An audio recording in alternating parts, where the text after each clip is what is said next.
It's the Full Court Press with Eric Frandsen and Jason Walker. Welcome back to the to the show that we're doing right now. Following the local teams, breaking down the biggest games with in-depth analysis and team interview. Join the show by calling into 435-752-1069 or text 435-339-0321. It's the Full Court Press. Rose, Anson, yes! Caught! Touchdown! They did it!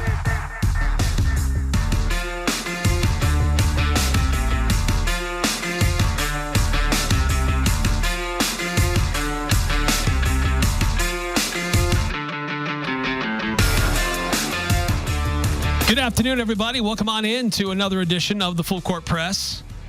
Eric Frandsen, Jason Walker. You're on 106.9 FM, 1390 AM, 1069thefan.com, and the 1069 The Fan mobile app.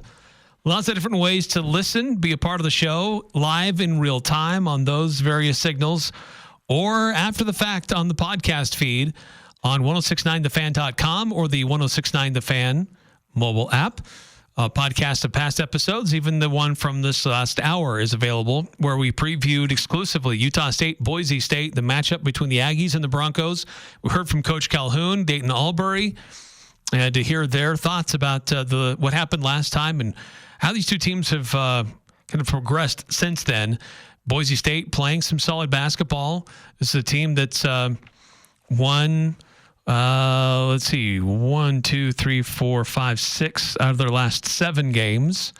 That one loss was a blowout loss at San Diego, but it's also a team that's picked up wins against New Mexico and road victories at UNLV and Nevada. So a team that plays markedly better at home, offensively and defensively, than they do on the road. So Utah State has to bring their A game tonight.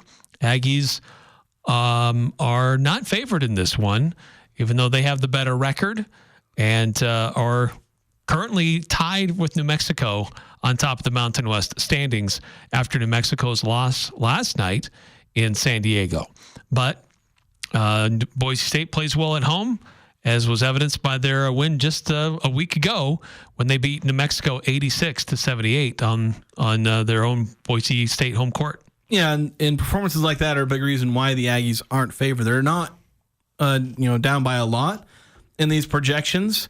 Basically, every computer prediction that I saw had this one as like a 1, maybe a 2-point game. And I didn't check the spread, but I imagine it's either 1.5 or 2.5 in favor of the Broncos. So this is expected to be a close game. It's just about latest is Broncos by 4.5. 4.5? That's way too high.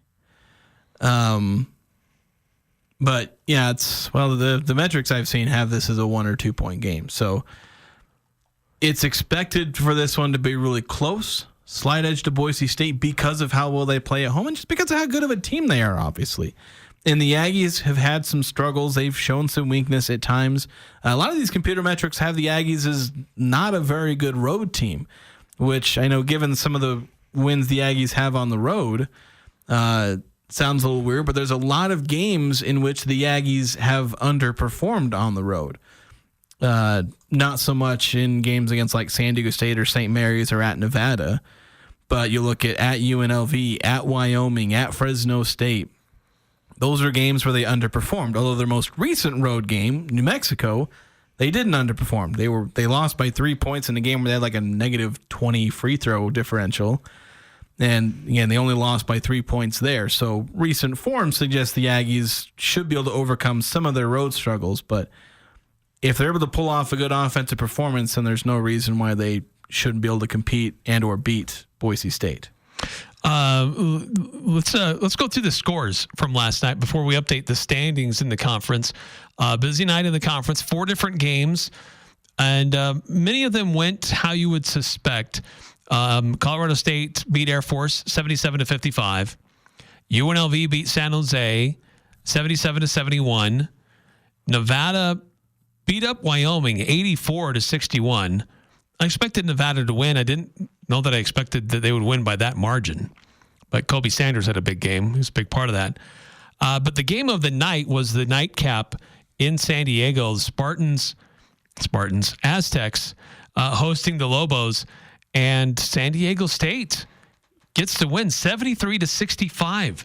They outscore New Mexico 33-29 at the half, and they even expand their lead to close out the game.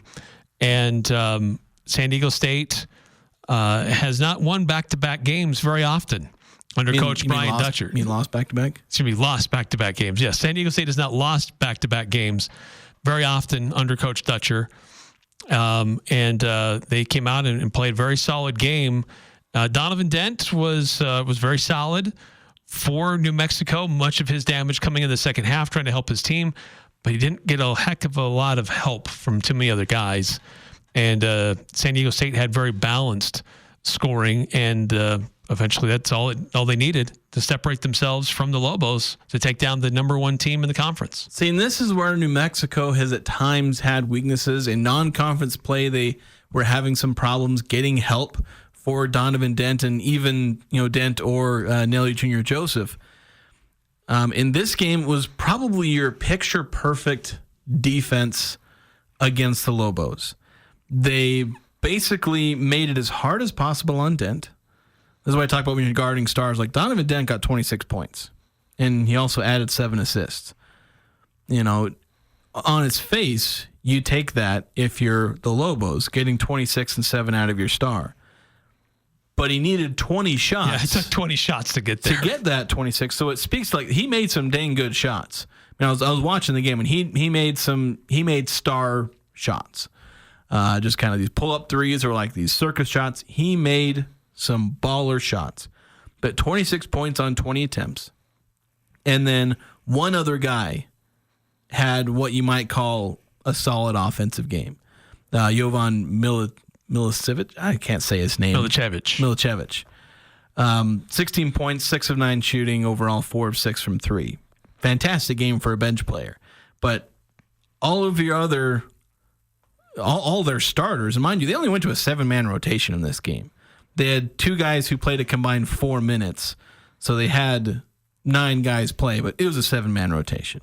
And one of those 7 only played 15, so they were pretty limited in terms of how many guys they were playing. Maybe they just got tired. But they had, a guy go 2 for 6, 1 for 8. Another, Nelly Jr. Joseph goes 2 for 7. He didn't make a field. He made 2 field goals in the second half. Excuse me. He didn't make a field goal until the second half. And then True Washington, this is the big one because this is usually like your tertiary scorer. Like this is the guy you rely on. Last year Mason Falstaff and Ian Martinez were in this role. That's what True Washington has been, where it's like he's the guy that provides a ton of your supplemental scoring. He obviously has killed the Aggies twice now. Right. Yep. He goes 1 for 9 and has just 2 points. 0 for 5 from 3. So Dent was Dent, but an inefficient version of himself. And then basically made everyone else irrelevant except for the one guy who had 4 3-pointers. Like, that's exactly what, sometimes they're just going to make these shots because the Aggies at times would make things slightly difficult, but then New Mexico would just make shots because they're good. But San Diego State played even better defense, and New Mexico struggled to hit some of those shots. And so and a lot of them were threes. Yeah. 28 3-point attempts. That's not quite normal for New Mexico. Yeah, because San Diego State, I spent a lot of time actually not watching the ball, but I was watching what they were doing with Nelly Jr. Joseph, the way they were defending him. And I thought they defended him really well. And so I think the Aggies, they'll try and watch that film to maybe see. I don't know if it'll work as well because obviously San Diego State is going to play more man. And so the Aggies with their zone, it's going to be different. But maybe they switch to play man sometimes or more often against New Mexico if they end up facing him for a third time. Because I just love the way they guarded him because they fronted him and they have guys that are long enough and athletic enough not to go one-on-one, but to front him a little bit. And then if they try to lob it over, swarmed. And they'd swipe it away from him. They fouled him a few times in swiping. He drew some fouls. He attempted 5 free throws, but they'd swipe it away from him a lot. He had a couple of turnovers.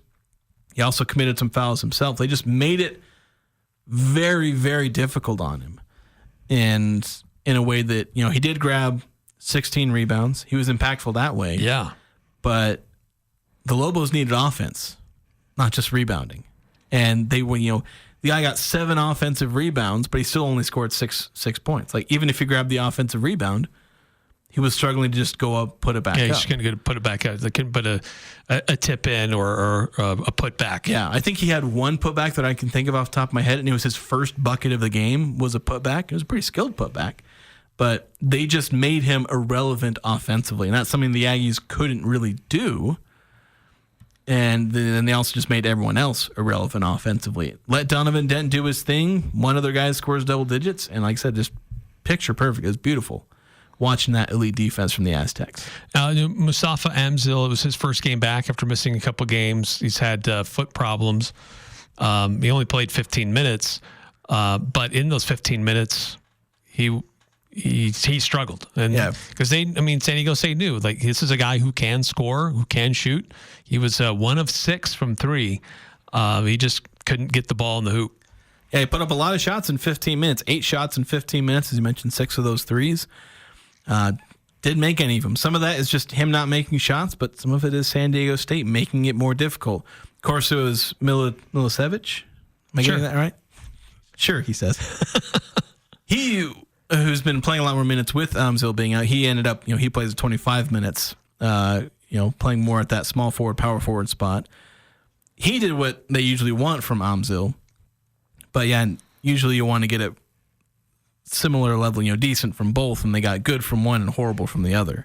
So they just needed more offensive punch from everyone, and they just didn't get it.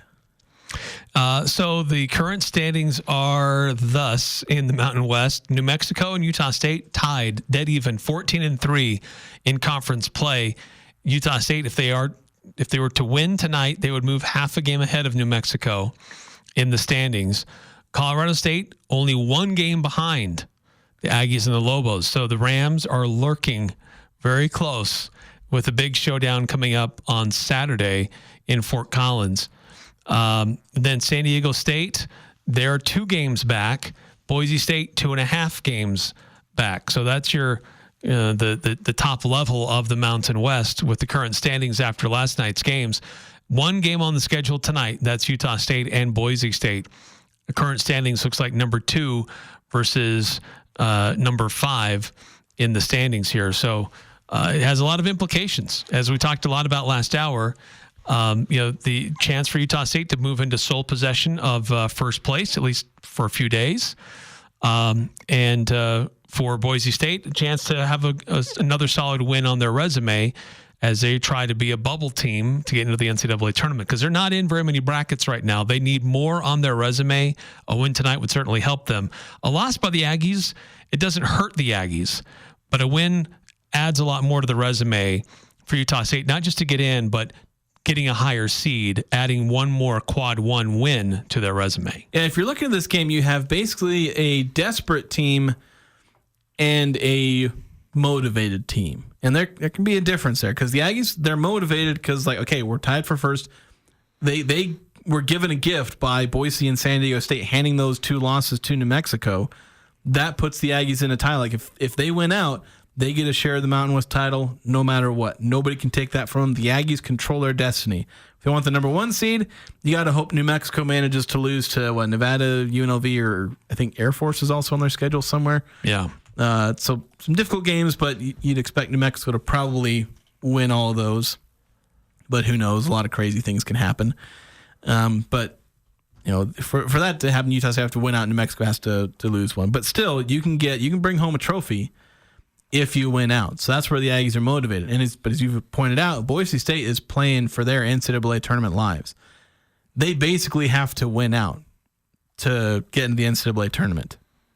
Where, like, if they won every game up until the Mountain West tournament and didn't win, because if they won that one, obviously they wouldn't have to worry at all. But say they lost in the Mountain West title game, they'd still be sweating real hard, sitting alone at their team party, hoping against hope that the selection committee has mercy on them.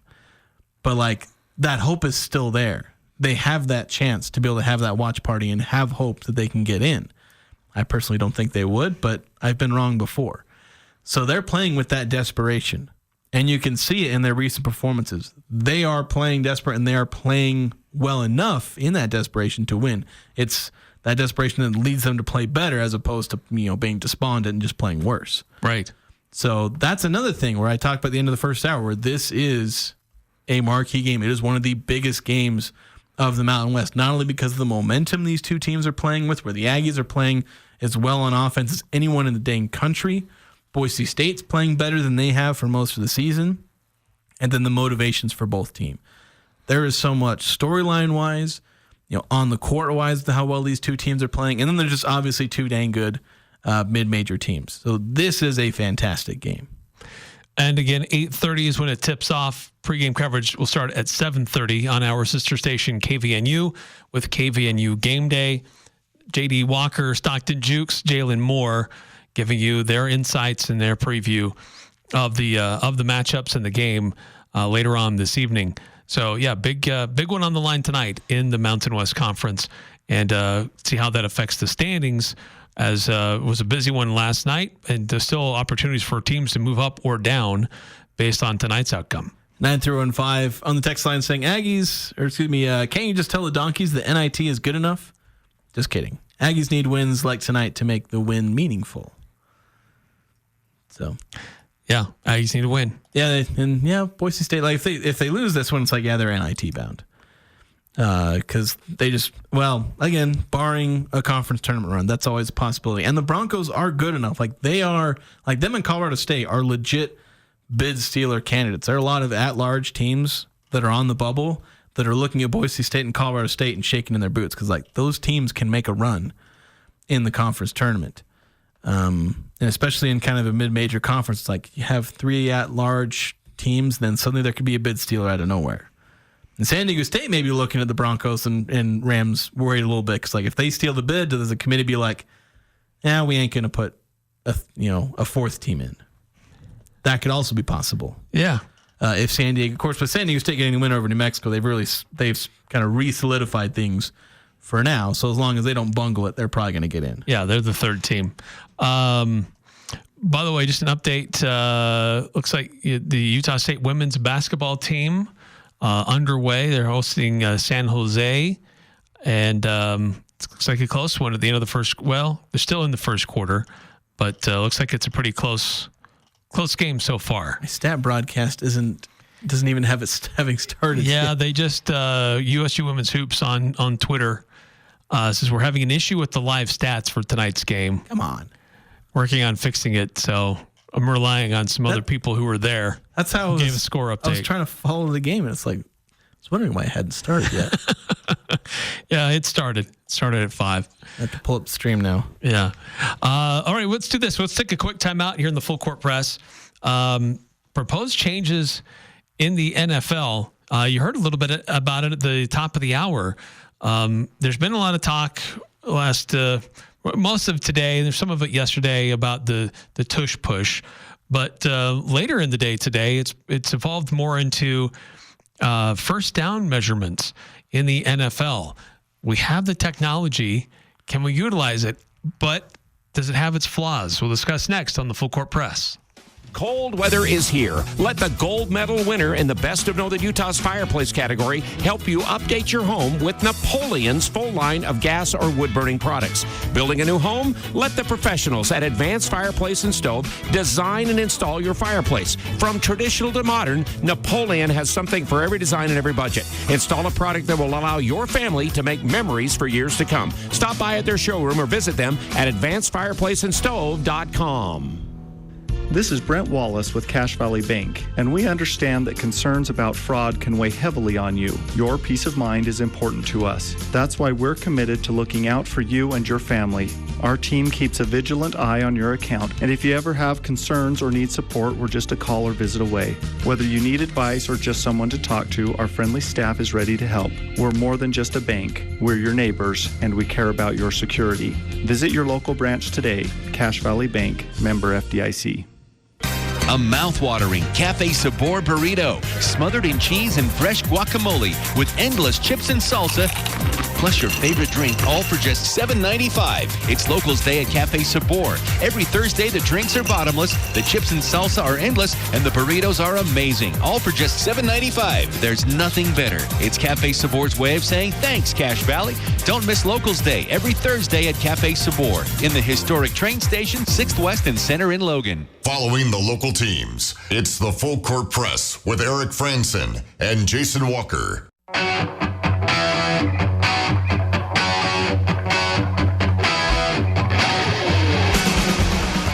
Join Young Power Sports Logan on March 13th for the 2026 Polaris Snow Check launch.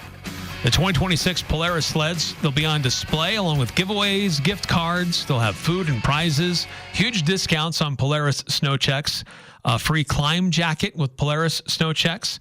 And it's the 2026 Polaris Snow Check, March 13th. All models available at Young Power Sports of Logan. And they sponsor our Full Court Press text line, 435-339-0321, if you want to chime in. So the NFL Combine is going on in Indianapolis. It's a time where a lot of executives get together. And besides watching players run around in their underwear, they also get a chance to talk about, like, what's the latest things, the latest state of our sport. And should we change some things with how the sport is played? So there's been these meetings with this competition committee, and they had some discussions about whether the tush push should be banned or not. So I guess that's still up for discussion a little bit. But the latest is about fourth downs or first down measurement. And certainly that was a big issue in the playoffs with the Bills. Did they get a first down or not? Had they got a first down, would they have been able to sustain their drive and continue to ultimately make it to the Super Bowl? There is a chip in the football, and they use it for statistical analysis, spin rates, and things like that when they throw the ball. But they're not really using it for down and distance. But there seems to be a growing chorus saying, look, we have the technology. Let's utilize it, and let's get this right. Yeah, and I've been a little skeptical of its immediate application because you have sports like you see tennis and volleyball are kind of two of the big ones where, and soccer has this too, but it's like, you know, they can use it to measure like down to millimeters, like whether or not a ball was in or out to a degree. Did it touch the line? Yeah. Is there space between them where the ball hit and the line is? Yeah, and you'll like see the graphic where it shows, and it kind of shows the area that the ball bounces, and there's like a hair that's touching the line. It's like, well, that's technically in because it touched the line to a degree that humans just can't replicate with any degree of accuracy. And it's shocking how accurate these can be. And then in soccer, that's one where, and heck, there's still leagues that don't use the goal line technology that showed, like professional high-level leagues that don't use it, and it's embarrassing the arguments that people use against goal line technology because it's literally, does ball cross line or not? And in those sports, it's obvious. And it's also why I'm pretty big into they need to get, balls and strike calls done by computers in Major League Baseball as soon as possible, which they're doing some in the preseason right now. They're slowly working on it. They've got like the challenge call, which I think is fine for now. Like if there's a particularly bad call, you can challenge it. Good thing Angel Hernandez retired. He'd be getting challenged after every single call. But right, you'll see guys at the plate and they don't like the call. They'll tap their helmet in spring training and they'll review it. Yeah, that's something that they can do, and I like they're able to do that. The issue, and heck, there's some nuance with baseball with like the size of the strike zone that is can cause some worry. Though from what I've seen, the MLB is addressing that. They've got different ways to attack that problem. But when you look at volleyball, soccer, tennis, and kind of baseball, the lines don't move. In football, they do. Like first down line moves, but more importantly, because like you can move the first down line. But probably the biggest problem for me where I've been skeptical of using this technology is.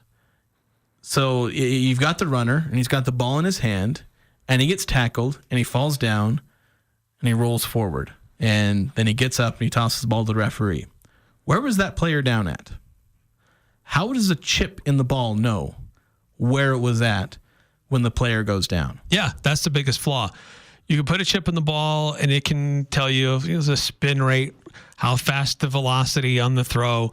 But what it can't tell you is, one, it's an oblong shape. So do you put a chip in the front and a chip in the back at each point? Well, you can, and even then, it doesn't really tell you, because where the ball is in relation to where a player's knee hits the ground, that doesn't exactly tell you it either. Yeah, the ball doesn't know when there's contact on the ground. Yeah, because with these other technologies, it's, does this cross this plane? Be it a strike zone or touching the ground at a specific time, or in the case of soccer, does it cross this plane with the goal line?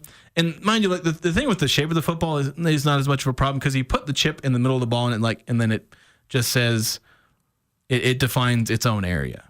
So it knows, even though it's a little more complicated, because with a soccer ball, chips in the ball, and it's like, it does the calculation for how big the ball is as far as being a sphere, and it rolls from there.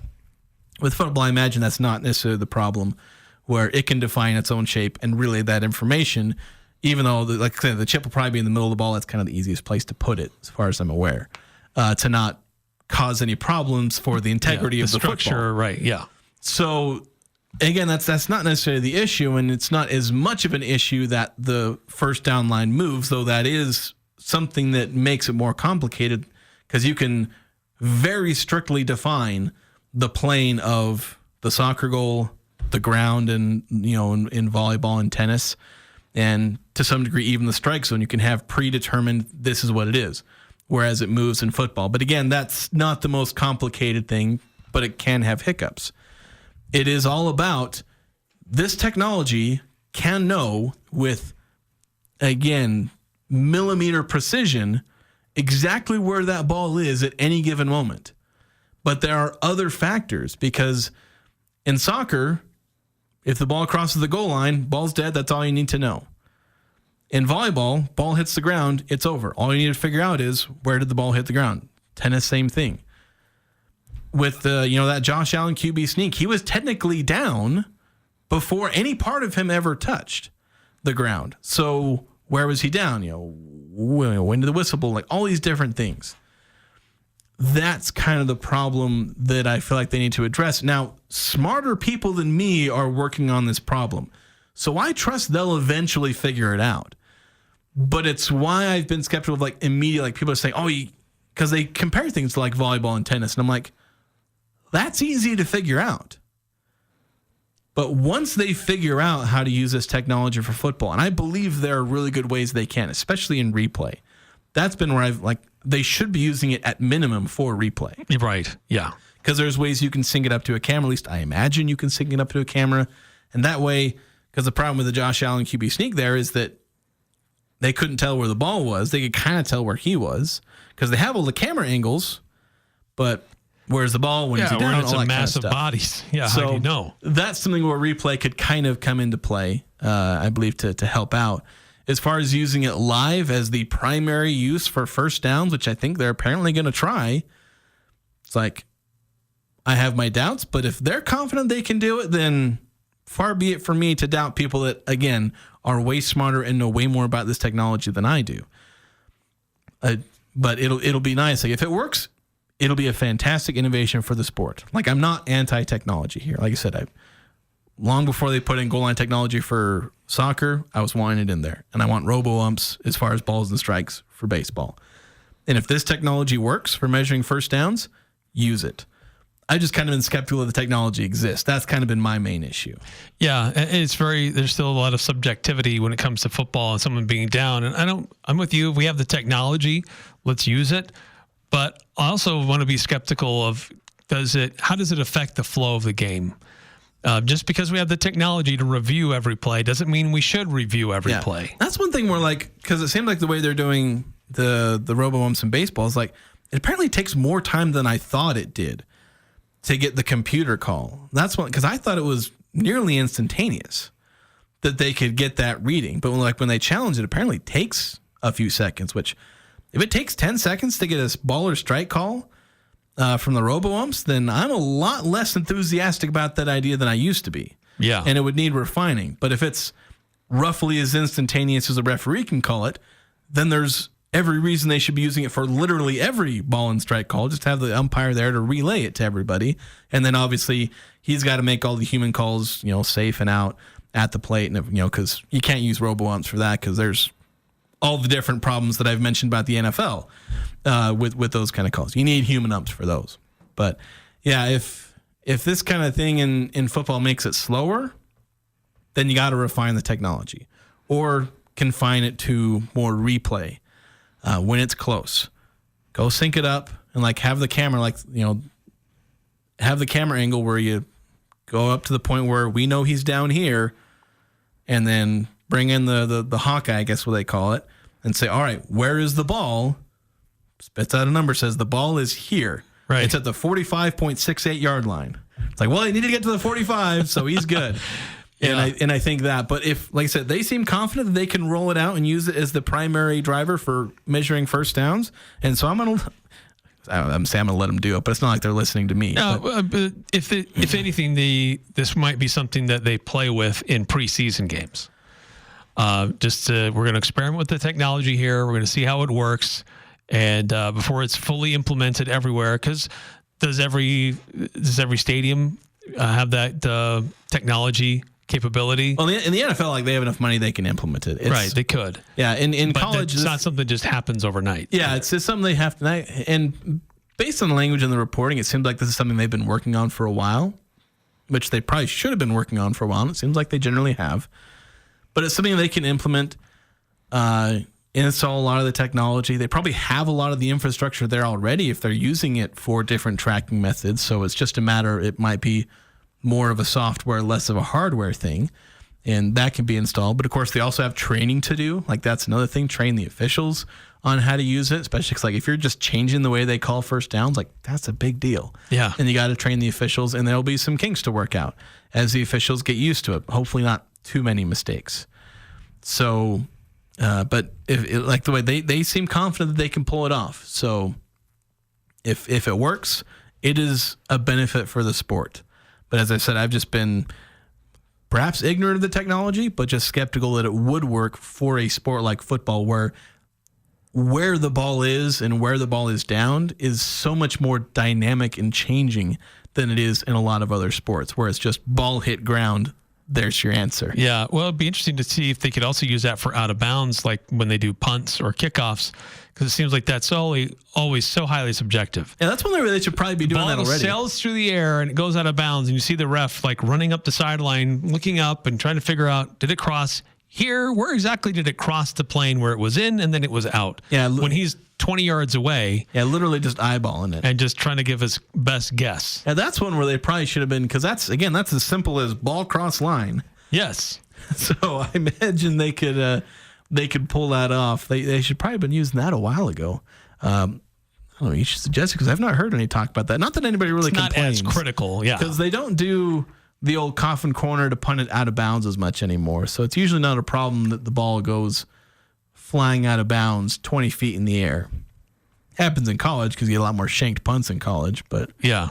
But that's another use. Then also, around the end zone, does the ball cross the end? Because to me, that's another area where it's pretty obvious that you should be able to utilize that technology. You could even use it live, because with the goal line technology, the referee has a little thing either as a watch or some kind of thing where it tells him ball across the line. And you could have something like that with the referees where it's sure, may or may not be down, but if you're a referee looking and he says he's not down and your watch buzzes saying he crossed the goal line, touchdown. Especially in those QB sneaks where it's who knows where the ball is massive bodies, and you don't know where the ball is. Yeah, and I think that's something that could be utilized, again, first downs, end zones, different things like that. There's a number of different ways they can implement it. There's some challenges that need to be overcome, and as long as they figure those out, you can make the sport even better and even more accurate leave less up to the human element of referees. All right, we got to take a time out here in the Full Court Press. When we come back, Utah Jazz, they're in action tonight.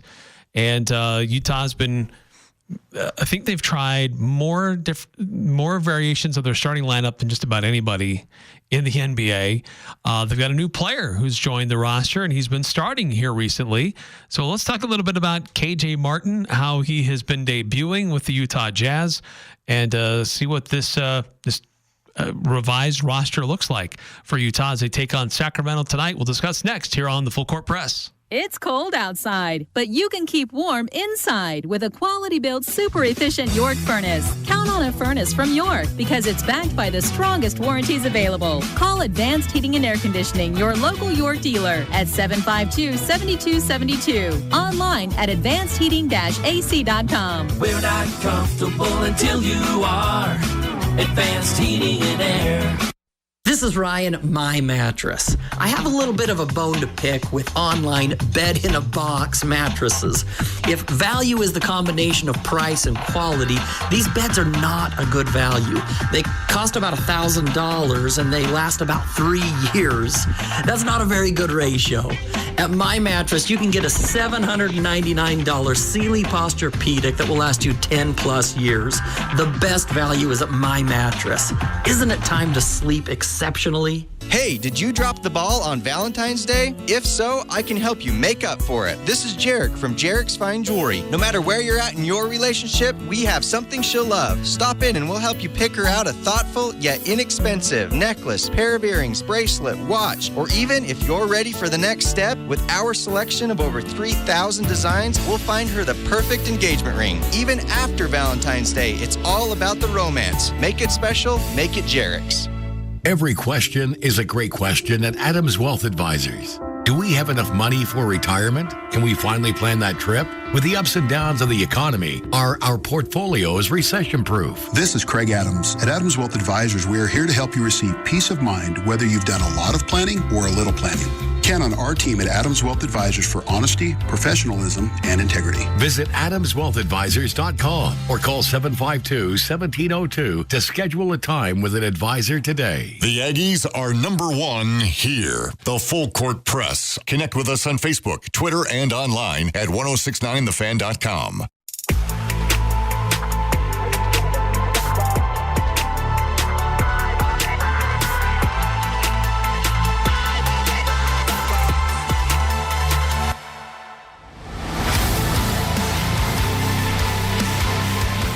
Welcome back. It's the Full Court Press on 106.9 FM, 1390 AM, streaming on 1069thefan.com and the 1069 The Fan mobile app.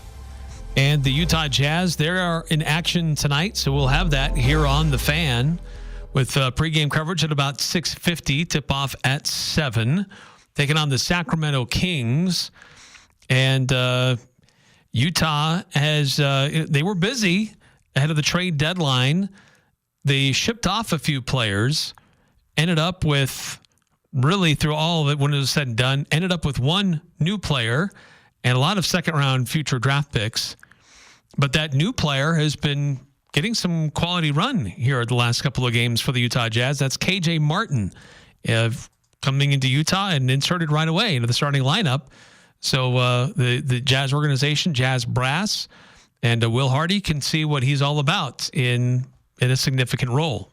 Yeah, played a little bit in his debut, played 16 minutes. Not a whole lot of impact. The Jazz got blown out by OKC. His numbers didn't look good. Nobody's looked good in that game against the Thunder for the most part. Then he started the last two games. The Jazz pulling some of their starters for some of these games. Of course, they managed to beat Houston. And then they lost a close game to Portland. So the Jazz have been pretty solid the last two games. But Martin getting, starting those two games, getting 28 and 29 minutes.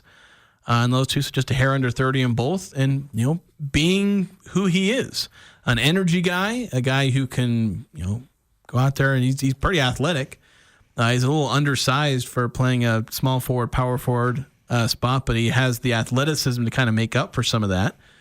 And so he can go out there, get some rebounds, score some points. He's not really been a super good outside shooter He's better as an outside shooter than what he's done so far, because he's all of like 1 for 9, I think, so far with the Jazz, and he's closer to league average than that.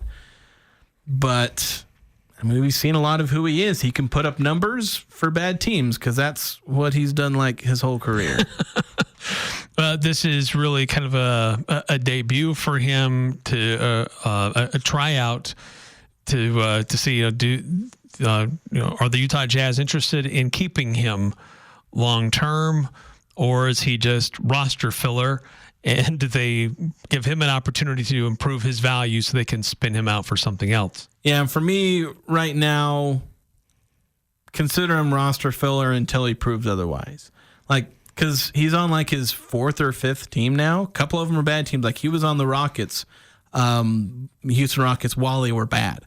Like, he was a late 2nd round pick. That's part of why he was able to actually have a decent NFL and NBA career, because he was a 52nd overall pick. Like, 7-8 picks away from going undrafted, but manages to find his way onto the court with Houston. That's where his best tenure was. Heck, he was a part-time starter, started little over half his games in his age 22 season with a pretty bad Houston Rockets team, averaged 12 points and 5.5 rebounds. But he's now bounced between after like the season after he has a really good game, a really good season with Houston, they, didn't want him back. And he goes to the Clippers and spends time with Philadelphia and eventually makes his way to Utah. So, like, don't get overly excited over the way he performs, because, heck, who knows?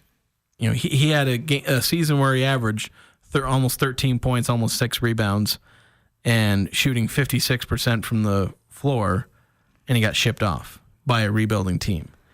So that's the thing to worry about if you're KJ Martin, is even when he plays good, for some reason, people don't want him around. Yeah, it doesn't seem to hold his value with the people that he's with right now. Yeah. But some of the other guys, though, that it's been fun to watch, Kyle Filipowski, I think he's probably been one of the more consistent first or second year guys for the Utah Jazz. In their game against Portland, 20 points, 11 boards, 5 assists, 2 steals, 1 block.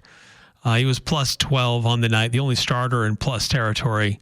But I really have been impressed with his versatility on the floor for his size. Yeah, it's like those Kelly Olynyk comparisons. They're holding up. This is a guy who he's not going to produce a ton. He'll have games where he scores 20, goes off from 3, like. As you mentioned, he had some good games recently. 20 points, 10 rebounds, or 11 rebounds against Portland. 20 points against the Clippers a few games ago. He can do that, but he's going to have just as many games where he scores like 7 or 8. But even then, he can have impact because he's averaging, in 18 minutes a game, he's averaging almost 2 assists as a center. That's pretty outsized, passing impact from a center. And then he's averaging, 5 rebounds, 7 points. So like he is the guy that can have that great impact off the bench, be a weapon, maybe a small weapon, might just be a bit of a dagger, but he can be a weapon to a degree coming off the bench, providing you with just a little more ammo on offense. I don't know if he's going to be a particularly great defensive piece, but as long as he can pull his weight there, then this is a guy that you can be very happy coming off the bench, even in the playoffs, if the Jazz eventually ever get back there, with a guy like this. Now, again, like all the other young players, we're not sure if he's going to stick around. Just talked about KJ Martin, how heartless it was for the Rockets as they were moving on to dump a guy who was averaging 13 points a game and consign him to being a journeyman. That could happen to Kyle Filipowski. As good as he's playing, maybe the Jazz decide to move on so they can sign some 28-year-old, backup center. Could happen. But for now, I do really like what he's bringing. He's efficient and he's productive for his role. And for a rookie, that's hard to do. And so it's really nice to be seeing that out of Filipowski. Yeah, Bryce Sensabaugh, he's been a forgotten guy for a while for good reason. He hasn't really been able to contribute much. He had that couple-game stretch in early to mid-January where he was fantastic, and then he just kind of disappeared for a while. But he had another good game the other night, 21 points for him. But the other guy that has been kind of a forgotten guy, and is trying to make his way back is Cody Williams. Utah Jazz started to use him a little bit in the Oklahoma City game because he's playing against his brother. He hasn't been playing quite to the same level as some of these other guys, but against Portland, he was a plus 20 off the bench. 8 points, 5 assists, 8 rebounds, a steal. So he's somebody it's taken him a little bit of time to adjust to the NBA way. And that's something that I'm going to be paying attention to over these last couple of months is, last year Taylor Hendricks was a late bloomer. Is Cody Williams following the similar path that Hendricks did last year? Or is he just hot and cold? Not even hot. Is he like medium lukewarm and cold? Or does he start to figure some things out and learn how to play at this level? Yeah, because you got to hope that he's a late bloomer because he did no blooming early in his career, in his first year. He's just bad, and bad enough to make you think like, oh, did they blow another pick? Yeah, like early, or not necessarily another, but like just did they blow that pick? Especially with some of the guys that went after him, some guys that were a lot more NBA ready and have played a lot better this year. Mostly thinking of Dalton Connect, but like, could they have blown it? Because they drafted a guy with potential. And so you got to hope that that's what's eventually going to come around. You draft a project guy and he looks ugly early and you worry. Because you have to have faith that he is a project guy and will develop into that quality player, which that's happened to players before. Lauri Markkanen's an example. Dude's an all-star. And granted, he still played well as a rookie. That's where maybe that comparison falls off a little bit. But like, you can have guys that are truly late bloomers. Yeah, and most improved player, made it to the All-Star game. So that's where you got to hope that Cody Williams is able to have learned from his time in the G League. As much as I slam the G League for basically being a place of no return, and then most of the guys that are good that came out of the G League should probably have never been there in the first place. We're seeing more and more examples of guys who work their way out of the G League and become good players. So hopefully Cody Williams is able to do that. But I don't know. If you're a first-round pick, you probably shouldn't have to develop in the G League anyway. Or I should say a lottery pick shouldn't have to develop in the G League. But currently, looking at the standings, that's what's most important here as this season winds on, is Utah. The Jazz do have the worst record in the Western Conference, but they still have a lot of stiff competition in that race to the bottom. Washington is still several games ahead of Utah in this category. It's going to be hard to beat Washington to the bottom. Nobody's going to beat them. But New Orleans is right on the heels. Charlotte is right there in the same position as the Jazz. Toronto not that far behind. So there are a number of teams that are going to try to race to the bottom to try to get some of these great players that are available in this year's draft. Yeah, well, the two teams that you're really working against are Charlotte and New Orleans. Toronto, with some of the trades they made, and they're kind of trying to be a little bit more on the upswing. Theoretically, they may try and tank and shut players down. But you're 4 games ahead of them, and I think they have a better roster than the Jazz right now and aren't as overtly tanking as the Jazz. But Charlotte and New Orleans, right there. They're shutting players down. They're holding players out. They're doing all the same dirty little tanking tricks that the Jazz are, and they have rosters of similar caliber. And they're, Charlotte and Utah have the exact same record. New Orleans has 1 more win, same number of losses. Those are your peers in this unholiest of races. So that's who you're going against. That's where the Jazz are going to end up somewhere 2-4 in the lottery race. Although who knows? I think if they tie in record, I don't know how many tiebreakers they go, but I know sometimes I don't know if they give, of course, 2 and 3 have the exact same odds. So, well, at least for the top 4, number 1 overall, the odds I think differ when you get to the nitty gritty, but if there are exact ties, I think sometimes they just give the teams the same odds and then just roll with it. If they're tied at a particular spot in the lottery. That, or maybe there's just a coin flip in the end. Because I know they've done that sometimes where they just flip a coin, but all right, that's how we decided. That's how they do it. Sometimes when they get to the end, it's that's the final tiebreaker. Just flip a coin, guys. Who wins the race to the true bottom here?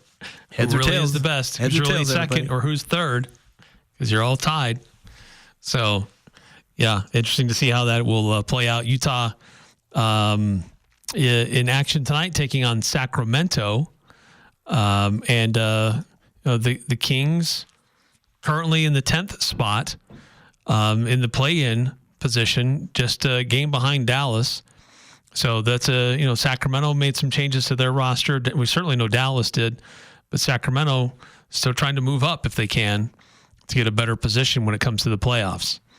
So we'll see what that happens. You actually found an interesting stat about Utah's starting five during the break when I had mentioned that Utah keeps changing their starting lineups. So you mentioned how many starting lineups they have. They've had 33 different starting lineups this season, and only 9 of those have had multiple games of being the starting lineups. Their most used one is Keontae George, Colin Sexton, John Collins, Walker Kessler, Lowry Markkanen.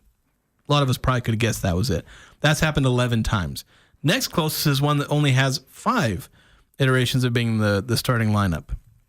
And in that one, trying to sub out Walker Kessler for Kyle Filipowski. They've done that 5 times. So Keontae, Colin, John Collins, Lowry Markkanen also in there, but throw in Kyle Filipowski. And then there's a few that have been done 3 times, a couple more that have been done twice, and then all the others, just like one time they threw out like this one, like Isaiah Collier, Keontae George, Walker Kessler, Svi Mikhailuk, and Cody Williams. Like, it's one of, 24 different single-use starting lineups that they've had. And the ones with KJ Martin, like, those have been, a couple of unique lineups that they threw out there with him in there. And I think the most recent one they had is a unique one with Johnny Juzang in there. I think. Just keep mixing it up. We don't want consistency here. Yeah, it is. I was like the most recent game they played was it added to the number of unique lineups. So I don't know how many they're going to get to, but 33 unique starting lineups in 57 games played. Here are the guys that are or are not available for tonight. Walker Kessler is listed as available, but with illness. John Collins, Lowry Markkanen, Taylor Hendricks, obviously, and Colin Sexton. Those guys are all out. Low back injury management for Collins and Markkanen, and then Sexton with that left ankle sprain that he's still trying to recover from. So we got to hit a break, but I want to see if we can maybe play a game. See if you can name the players that have appeared for the Jazz this season but haven't started a game. That could be interesting. We'll try to play that next here on the Full Court Press. No matter what the conditions, DD Auto and Salvage can get your vehicle up and off your property. Now is the time to plan to make extra cash by calling DD Auto and Salvage and moving that old vehicle. Let them pay you for that junk vehicle. DD Auto and Salvage makes it so easy to get rid of your junker vehicles, paying you the most money possible. If you have metal, DD Auto and Salvage in Logan wants to pay you today. Call 787-1204. That's 787-1204 today. See store for details. Les Olson IT is your source for top quality technology. We carry the latest desktop and laptop PCs in stock, configured to your specific needs, and backed by our award-winning support team. And if your business demands high-performance hardware, we offer custom-built computers that can tackle any task. We also offer great computer accessories like monitors, keyboards, speakers, Fujitsu document scanners, and more. Get a quote today. Les Olson IT. This is Kyle at Advanced Door, and we guarantee every garage door we install for a lifetime, parts and labor. That's every door, every spring, every roller, every track, every motor. The entire garage door system guaranteed for a lifetime, parts and labor. We're Advanced Door, and we guarantee you'll be hearing this for a long time. Find out more at advanced-door.com. That's advanced-door.com. When it comes to home care, it's important to know you have a choice. If you or a loved one is in need of hospice or home health services, remember that Primrose Home Care and Hospice believes in treating the patient as well as the problem. We work directly with you and your doctor to create a health plan that's catered to your needs. Our team is devoted to providing options in the freedom and safety of your own home. Visit us at primrosecare.com or call to schedule a free consultation. Primrose Home Care and Hospice, your local hospice and home health provider since 2006. Interviews, analysis, and a little bit of fun mixed in. The Full Court Press on Sports Talk Radio, 106.9 FM, 1390 AM. The Fan. Welcome back to the Full Court Press. Eric Frandsen, Jason Walker, last couple of minutes on the show with you. Reminder, we'll have Utah Jazz pregame coverage coming up at 6:50, tip-off at 7 on our sister station, KVNU. They'll have KVNU game day coverage beginning at 7:30 with Utah State tip-off at 8:30 as the Aggies take on Boise State tonight in Boise. So a lot of different lineups for the Utah Jazz on the season so far. And so I'm going to try to guess somebody on the roster who has not started a game yet. So we'll run down the numbers. So 33 unique starting lineups. The Jazz have had 20 players appear in a game for them, some of whom are no longer on the roster. So of those 20, 16 have started at least once. In fact, actually, all of them have started at least twice now. So who are the 4 players that have appeared for the Jazz but have never started a game for them this season? I'm going to say Elijah Harkless. Elijah Harkless is indeed one of those. He's played in 10 games, has not started. That would be scary if he had. Jaden Springer. He is another one. He's appeared in only 2 games, and he did not start either of them. He's played the fewest minutes of any player on the team. He's making $4 million. It's a nice job. Wow. Has Cody Williams started? Yes, he has. Oh. He has started. Oh, where is he on here? He started 12 games. Oh, wow. Okay. Missed that. About Svi Mikhailuk. He started 12 games. I'm not very good at this game. Oscar Chibwe. He's another one. He's played 4 games, has not yet started. See if you can get the last one. I'll give you 3 more guesses. Oh, man. Micah Potter. He started 9 times. Oh, man. I can't think of anybody else. I'm looking at this roster. Can't think of anybody else who I'd pick.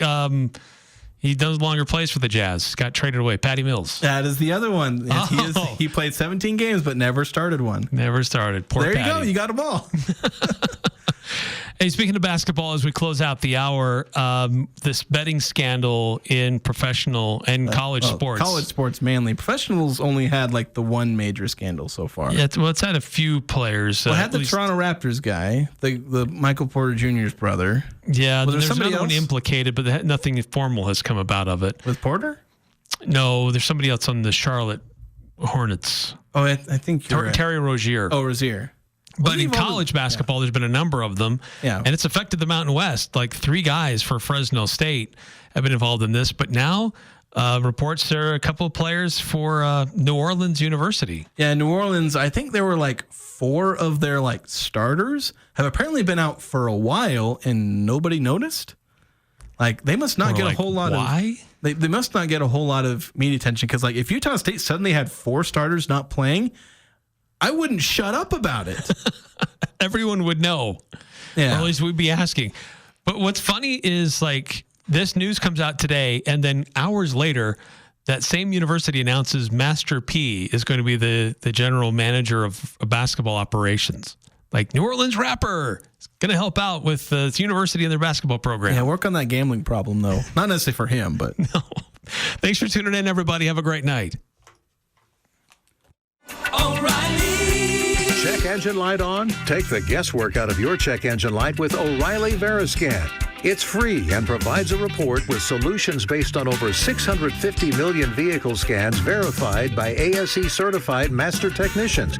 And if you need help, we can recommend a shop for you. Ask for O'Reilly Veriscan today.